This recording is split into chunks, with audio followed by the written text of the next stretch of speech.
Les forces russes du groupe Nord ont infligé un coup dur aux forces ukrainiennes en repoussant une contre-attaque majeure et en infligeant de lourdes pertes aux troupes de Kiev. Dans la région frontalière de Koursk, elles ont réussi à vaincre les formations de 11 brigades ukrainiennes dans les zones des 14 colonies stratégiques. Parmi ces brigades, se trouvait une brigade mécanisée lourde, 4 brigades mécanisées, 2 brigades d'assaut aérienne, une brigade maritime et 3 brigades de défense territoriale. Cette victoire, d'une ampleur impressionnante, témoigne de la domination militaire russe dans cette zone de combat clé. Les combats ont eu lieu dans des localités telles que Bondarevka, Dariino, Kourilovka, Leonidovo et Maleya-Loknia, pour ne citer que celles-ci. L'aviation et l'artillerie russes ont joué un rôle déterminant, frappant précisément les positions ennemies et neutralisant un grand nombre de soldats et de matériel ukrainien.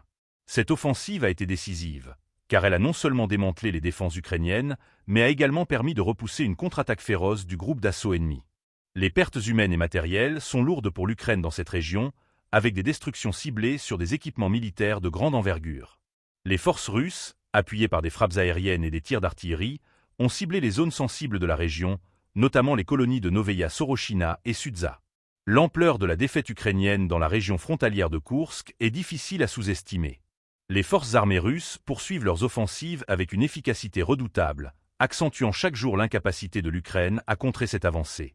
Les zones touchées par ces frappes se trouvent désormais marquées par des destructions massives, et les forces ukrainiennes semblent de plus en plus incapables de contenir l'élan militaire russe. En tout, l'aviation russe a frappé 14 colonies dans la région de Koursk et 4 autres dans la région de Soumy, en Ukraine, en infligeant de lourdes pertes humaines et en anéantissant des équipements essentiels à la résistance ukrainienne. Alors que les combats se poursuivent, la situation à Koursk ne fait qu'empirer pour l'Ukraine. Le département russe de la Défense met en avant la poursuite de l'opération militaire, soulignant l'efficacité des frappes ciblées contre les formations ukrainiennes.